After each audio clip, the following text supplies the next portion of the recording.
السلام علیکم ورحمۃ اللہ وبرکاتہ۔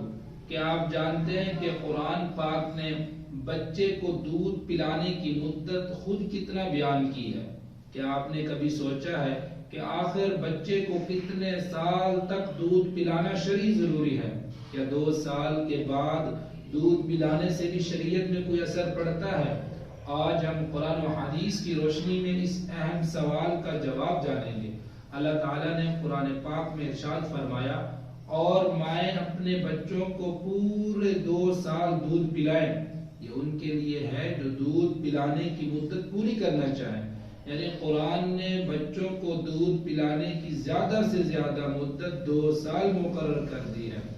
رسول اللہ صلی اللہ علیہ وسلم نے ارشاد فرمایا، رضاعت صرف وہی ہے جو 2 سال کے اندر ہو۔ اس کا مطلب ہے کہ دودھ پلانے کا شرعی اثر صرف اور صرف 2 سال کے اندر ہی ہوتا ہے۔ جمہور فقہا، احناف، شوافع، حنابلہ کے نزدیک زیادہ سے زیادہ 2 سال، امام مالک رحمہ اللہ کے نزدیک 2 سال اور کچھ دن بھی جائز ہے، مگر اکثر علماء کے نزدیک 2 سال مکمل ہی ہے۔ یعنی اسلام نے بچے کی فطرت اور صحت دونوں کا خیال رکھتے ہوئے 2 سال کی مدت مقرر فرمائی ہے۔ اس کے بعد اگر ماں چاہے تو بچے کو دودھ پلا سکتی ہے، لیکن اس کا شرعی کوئی حکم نہیں رہتا۔